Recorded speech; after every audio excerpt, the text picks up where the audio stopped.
Saturday, January 5th, 2019 marked a milestone for medical education in Barbados. It was the official launch of the Ross University School of Medicine at the Lloyd Erskine Sandiford Centre. I am Kerry James, Vice President of Operations for Ross University School of Medicine, and I am so pleased today to be here celebrating our grand opening in Barbados. It is my pleasure to introduce Lisa Waddell, the President and Chief Executive Officer of Adtalem Global Education. Adtalem is a global education provider with an established presence in the Caribbean. I am so excited to have all of you join me as we celebrate the next chapter of Ross University School of Medicine's history, as well as the strong partnership between Adtalem Global Education and the nation of Barbados. This is a historic moment for us and for everyone in this room. Ross University School of Medicine is honored by your presence today. You've extended on a warm welcome that we enjoyed during the identification of this magnificent site and the establishment of what will be heralded as truly a best-in-class school campus in the Western Hemisphere.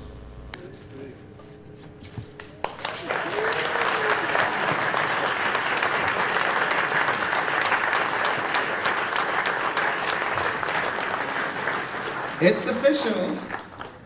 Ross University School of Medicine is now open.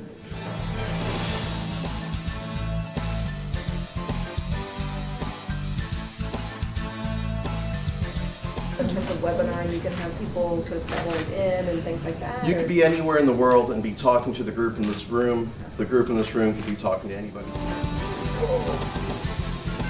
It tells me I'm wrong. It's deltoid. So I'll get rid of that. You notice that he has no legs. Not necessary. This simulator was first developed with the engineers at Disney that made the Lincoln. That was the first iteration. This is 1968. This is the second generation Harvey. He has variable pulses, heart sounds, heart pathologies, etc. Students come in here and they get an hour with a faculty member. They can come back with individual sessions, but once they get their individual training with this, it becomes a self-study program. Everyone is pretty excited about beginning this new journey here in Barbados. It's a new beginning for a lot of different aspects of our educational offerings. We actually have brought in a lot of digital technology and into our learning experiences for our students, and that actually makes it more exciting to begin this journey for us, because we believe this is going to be a good opportunity, very good opportunity for students to enhance their learning.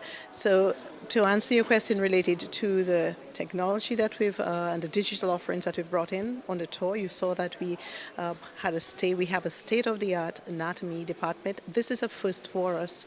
Our anatomy department will be 100% digital, and what we mean by that, we do have already, as you was demonstrated, digital cadavers where you can literally dissect virtually, you can highlight, you can annotate, students can learn on the tables in small groups, so they can interact among each other, learn from each other, but have a lot of this technology embedded in there in the workbook, in the tables, where they can learn from clinical cases, data sets with CT, MRIs. So that is exciting, and it's not just the tables in anatomy. We also have the Complete Anatomy app. So we have other apps that they complement the digital cadavers that we have. The facility obviously is state of the art.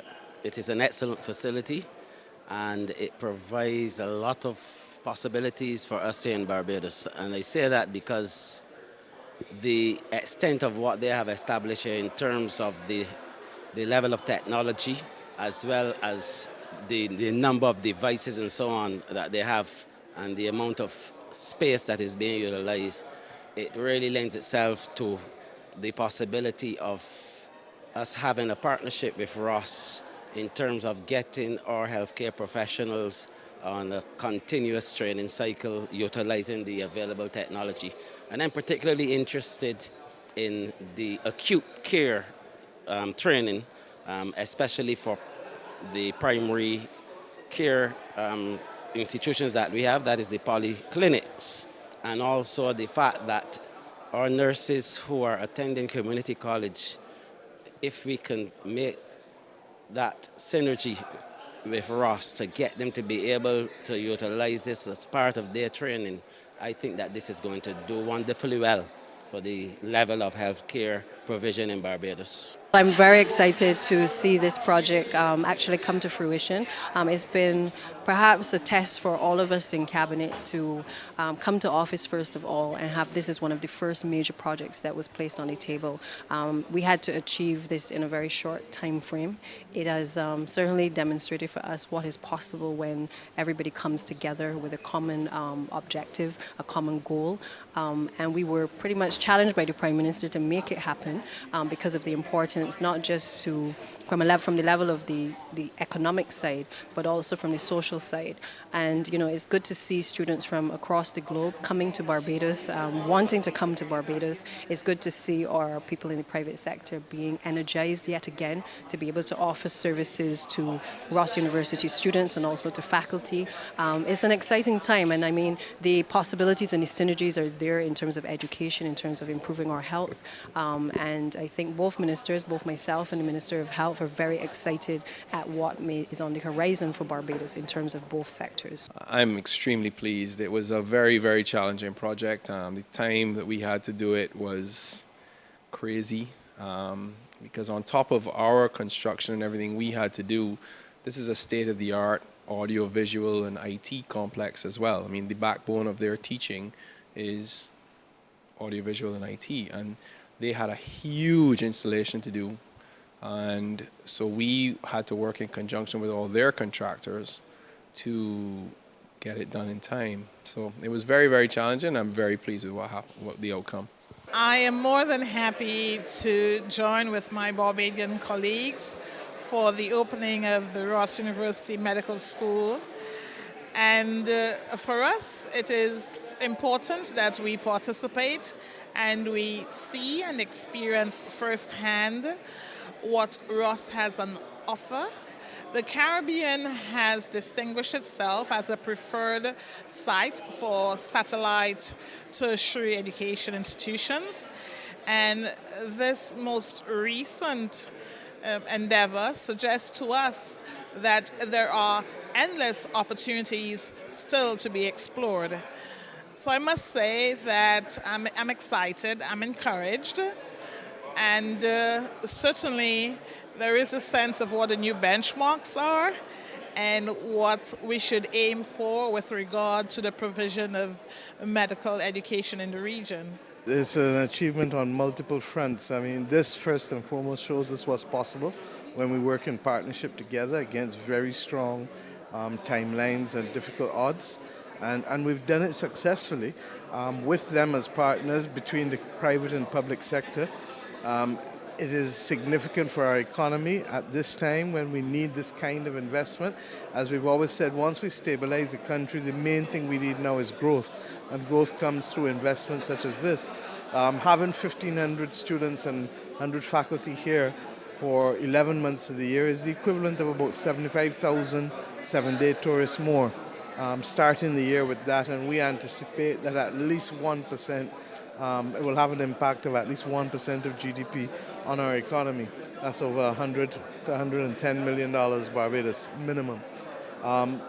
Equally, what it does is to show us the possibilities in terms of where both the pedagogy can go in respect to, you've seen for yourself, how teaching is taking place and how they organize themselves and how students will learn.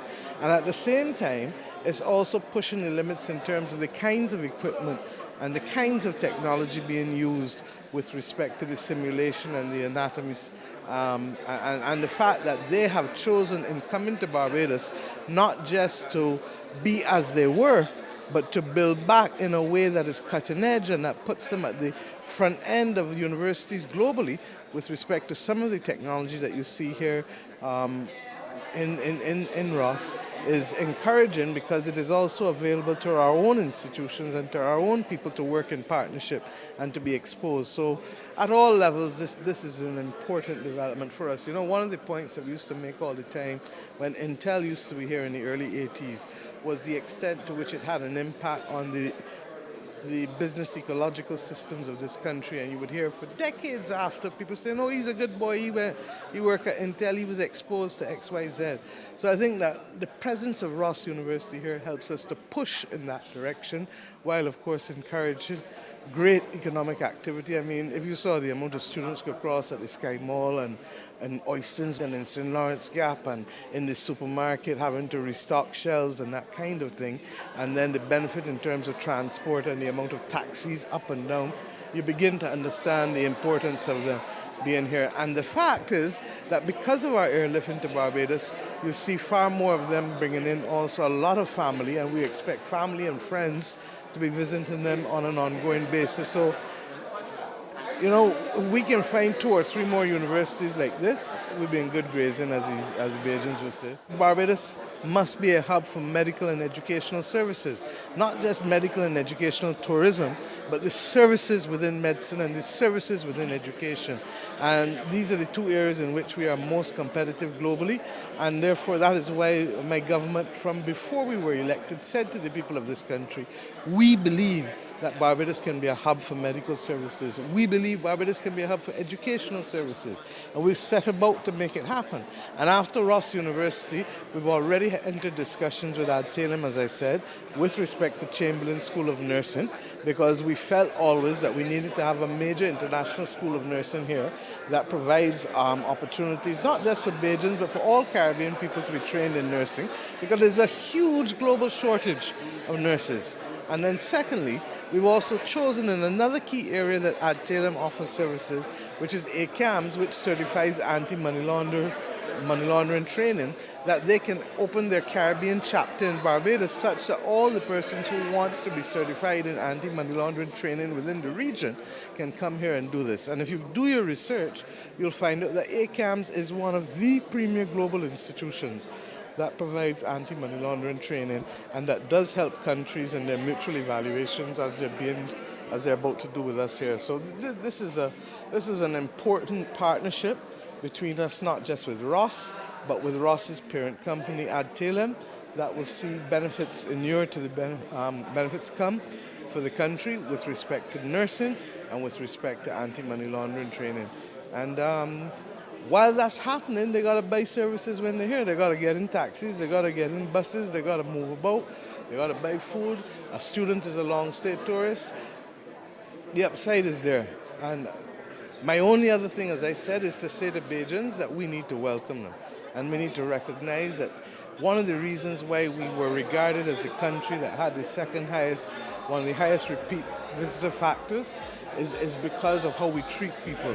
And I want Bajans to extend that same welcoming arm, to look out for people, to recognize that sometimes it's difficult for people to be away from home for a long time, in the same way that it's difficult for your children or your brothers and sisters or nephews and nieces to be away from home for a long time.